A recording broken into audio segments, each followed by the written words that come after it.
As some of you might know, I stepped in the world of Arknights around a year ago and was instantly captivated.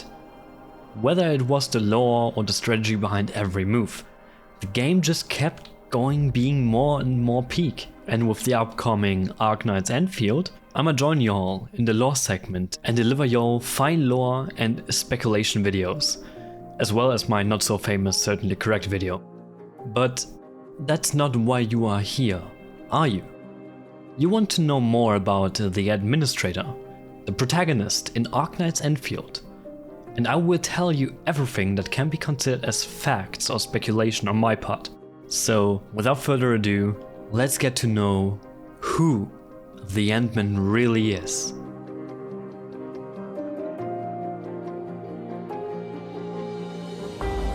Before we can analyze the obvious, we need to dive a bit in the already existing hints that were presented to us on various occasions. As for the first reference, the Endmin walks in a field of flowers that, for every Arknights player, already triggers the neurons. But it gets even more clear when they're saying this. Why do I feel this painful sadness? This little sentence already sets for a mysterious background, as if the Endmin has forgotten something.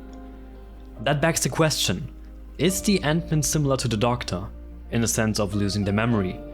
Or even further, is the Endmin perhaps artificially created?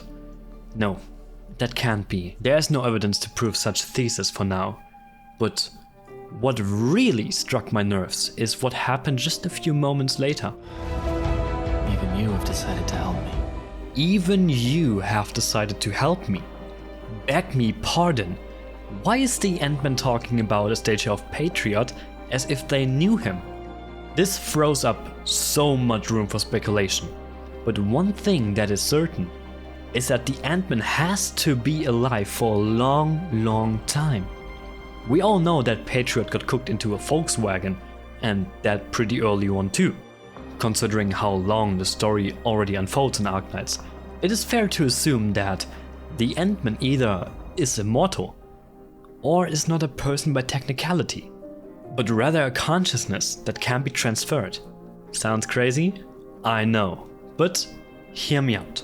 A consciousness that is stored and reused isn't the widest thing to ever exist. And note that in this way, the memories can be played with quite easily. That might also be the reason why you can switch between the male and female Endmin at will, though that might be a bit of overinterpretation from my side. Regardless, the possibility still remains. Besides the memory factor, what else can lead to solve the identity of the Endmin? First thought, gameplay.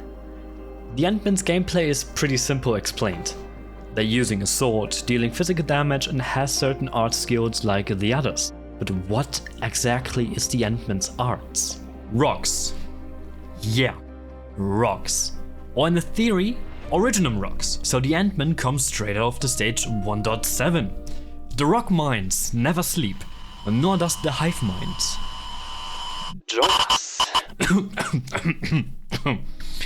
The Endmin's arts revolve around creating rocks, breaking rocks, and feeding their resonance to the surrounding.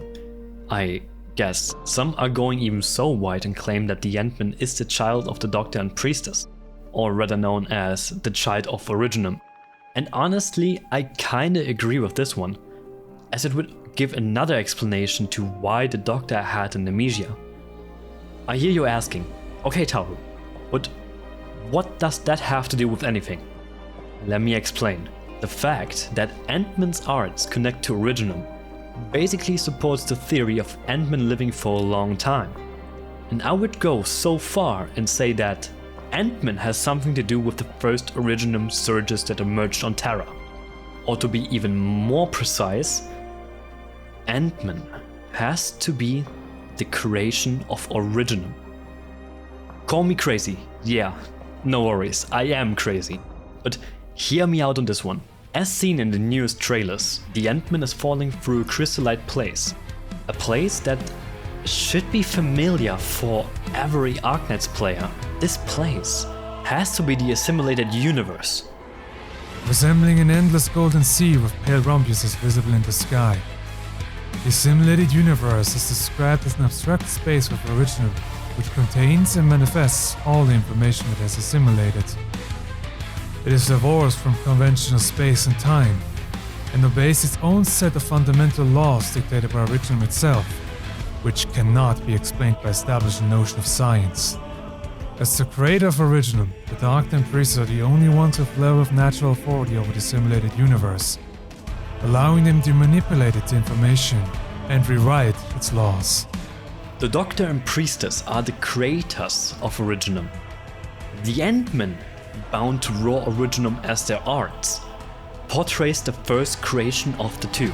The Endmin has to be the connection to the first Originum, the same way every Sarkis does, but instead of living an eternal hell in the assimilated universe, like every Sarkis after they die, the Endmin is trapped in a loop. When the Endmin dies, they reside in the assimilated universe. Their body dissolves, and their soul lives in its barriers to regenerate, until the Endmin is once again summoned. And their memory? The Endmin's memory is devoured by the assimilated universe, as it uses this method to constantly advance in its defense and offense capabilities. It learns from the outside world, grows, becomes stronger. That's why it can survive so long.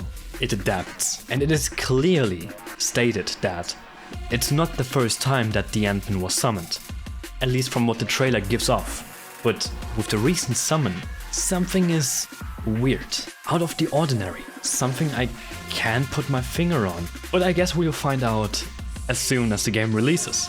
So, what do you think about my thesis that the Endmin is a consciousness that resides in the assimilated universe, as they are the first creation of the Doctor and Priestess? I am also interested in hearing what you think, who the Endmin really is. Let me know in the comments. I hope you enjoyed this video and found it somewhat entertaining. Maybe I inspired you, or maybe the contrary. I will never know. Make sure to follow me around to see more content like this, or the bangers that will await you in a certainly correct manner. Anyhow, have a good day everyone. Peace out.